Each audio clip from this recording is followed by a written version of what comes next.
Passo a apresentar Henrique Martins, que vai apresentar a comunicação Uma História do Museu Nacional de Arte Antiga contada pelo seu edifício. O Henrique Martins é mestre em museologia, atualmente é investigador independente, tem trabalhado como professor e formador nas áreas de História e Cultura e tem colaborado com diversas instituições museológicas e patrimoniais portuguesas. Passo-lhe a palavra.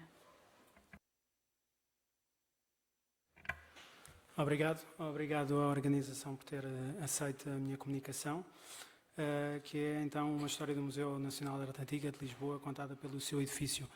E começo já por aí porque o edifício do Museu da Arte Antiga não é um edifício, mas três. Começa por ser um palácio, ao qual foi acrescentado um edifício anexo no século XX, que integrou a chamada Capela das Albertas, que não é uma capela, é assim a igreja de um extinto convento, o Convento de Santo Alberto, o primeiro convento de carmelitas descalças em Portugal, fundado no final do século XVI durante a União Ibérica, não de propósito. O convento era situado no local onde agora se encontra o tal anexo, e a cerca conventual é atualmente um jardim público. Exteriormente, a igreja é despojada, destaca-se ainda o portal proto-barroco, o escudo da ordem. O interior tem decoração do século XVI ao século XVIII e tem a particularidade de ter a sacristia localizada sob a capela-mor. O Palácio Alvor foi iniciado no final do século XVII pelo primeiro conde de Alvor. É um palácio típico do barroco aristocrático urbano e foi erguido junto ao Convento de Santo Alberto e servia-se da sua igreja como capela. Ainda restam dois tetos pintados em perspectiva arquitetónica do início do século XVIII, de Vincenzo Baccarelli, e também pedras de armas e estuques decorativos já do último quartel do século XVIII, atribuídos a Giovanni Grossi, do tempo em que o Marquês de Pombal estava na posse do palácio. O palácio, em 1879, é arrendado pelo Estado para aí fundar o primeiro Museu Nacional Português. Depois, em 81, a comissão que organizava a participação portuguesa na exposição do South Kensington Museum, a exposição de arte portuguesa e espanhola, propõe ao governo fazer uma exposição semelhante no Palácio Alvor, e essa exposição é inaugurada no ano seguinte, a exposição retrospectiva da arte ornamental portuguesa e espanhola, pelos dois reis ibéricos, Dom Luís I de Portugal e Afonso XII de Espanha. Aqui vemos a fachada do palácio, engalanada justamente para a inauguração da exposição, e o Salão Nobre. Fechada a exposição, em 83, o Estado compra o palácio e funda o Museu Nacional de Belas Artes, que é inaugurado no ano seguinte, e depois, já no final do século XIX, depois do contexto da extinção das ordens religiosas, o Convento de Santo Alberto, já extinto, é cedido ao museu. A coleção vai aumentando e a falta de espaço é sempre um caso importante aqui no museu. Após a implantação da República em Portugal, o museu é extinto, o Museu de Belas Artes é extinto e dividido, digamos assim, entre o Museu Nacional de Arte Antiga e o Museu Nacional de Arte Contemporânea. O historiador de arte José de Figueiredo é nomeado primeiro diretor e tem como uma das preocupações prolongar o edifício para nascente e também para a zona do antigo convento das Albertas, mas mantendo a igreja. Entre as soluções que vai apresentar para colmatar a falta de espaço, uma solução inovadora é o corte dos cantos das salas, como se vê aqui nesta imagem, através de painéis para aumentar o espaço expositivo. E vai também abrir novas salas. A primeira que abre é a Sala Nuno Gonçalves, com os famosos painéis de São Vicente. Aqui ao centro vemos uma imagem então do Salão Nobre, já muito diferente da época da exposição de arte ornamental que vemos ao lado, com os tais painéis, e depois um pormenor de uma fotografia atual, em que, já não existindo os painéis, nota-se ainda no soalho da sala os cantos cortados. Em 1918, o convento já está demolido, mantendo-se a igreja, e um projeto do arquiteto Dens Bermudes para ampliar o museu nesse local é apenas construída a cave e o pavimento do piso inferior, porque as obras são suspensas. No final dessa década, José de Figueiredo pede ao Governo a conclusão do anexo, precisava urgentemente de espaço, sobretudo para reservas, biblioteca e sala de conferências, e propõe então um novo projeto do arquiteto Guilherme Rebelo de Andrade.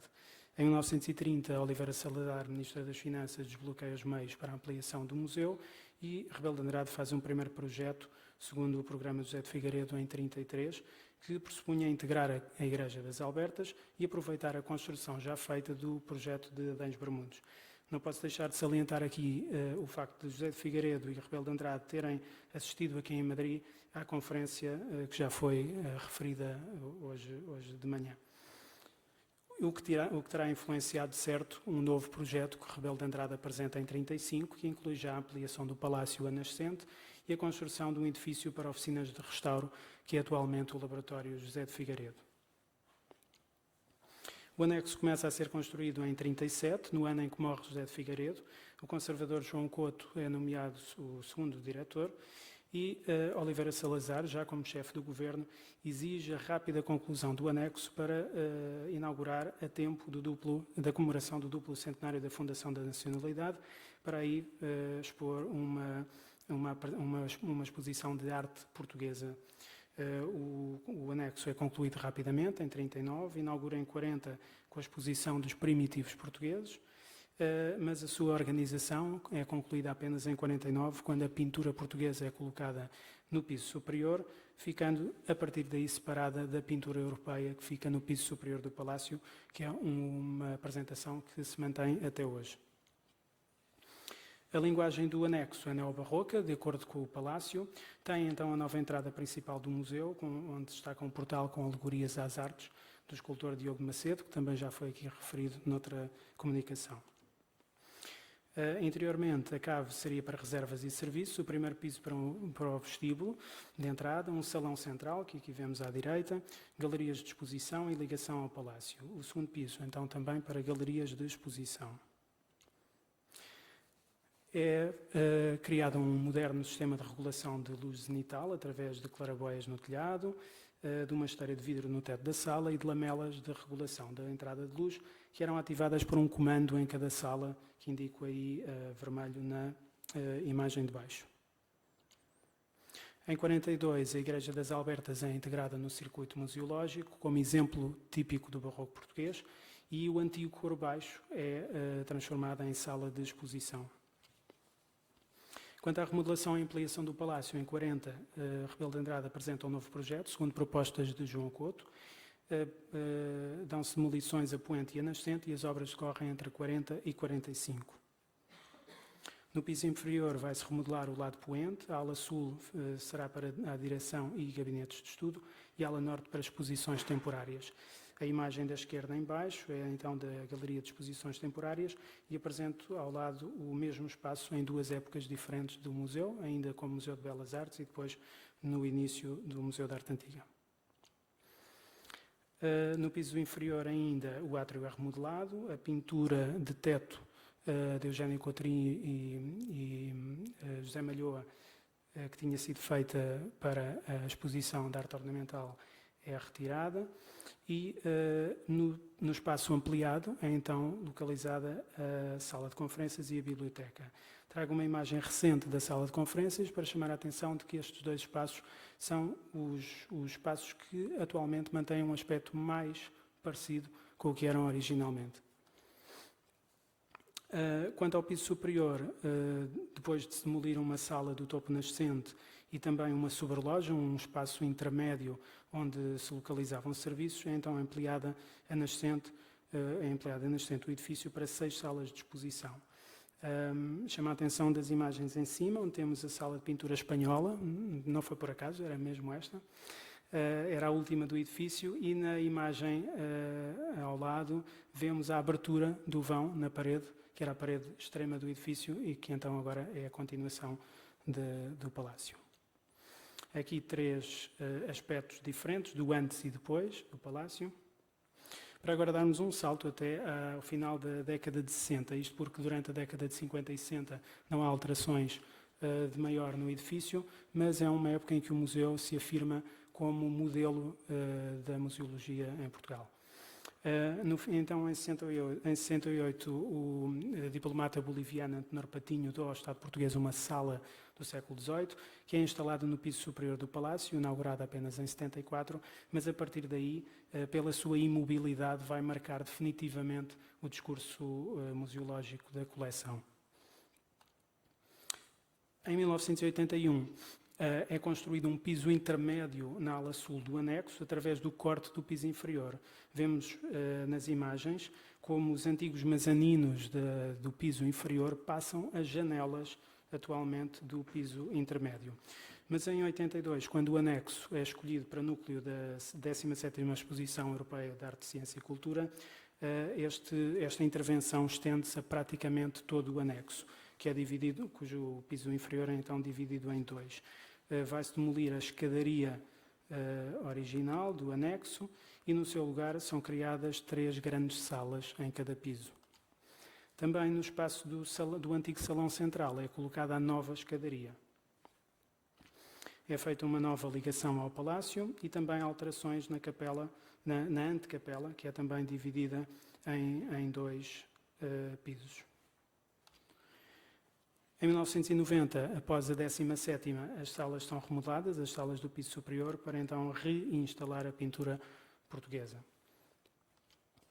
Entre 92 e 94, o próprio palácio é requalificado, os serviços técnicos e administrativos passam para o sótão, que era um espaço não aproveitado, e libertam espaço na galeria de exposições temporárias, que assim duplica o seu tamanho. Também é criado um novo piso intermédio, pelo corte do piso inferior, junto à escadaria, onde é colocado o gabinete de desenhos e gravuras e uma sala de exposição própria dessa coleção, que é chamada Sala do Mezanino.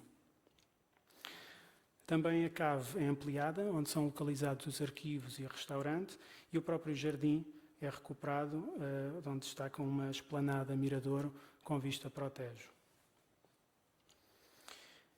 Em 94, o museu reabre a tempo da Lisboa, Capital Europeia da Cultura. Mostro-vos aqui uma planta de 98, mas com o aspecto que o museu tem atualmente, comparando com a primeira planta que vimos de 1913, e vemos que durante o século passado o museu aumentou significativamente o seu espaço. Nos últimos anos tem-se verificado a renovação da exposição permanente, também espaços de apoio ao visitante, e atualmente decorre o restauro da Capela das Albertas e também um projeto de ampliação do museu, um projeto ambicioso.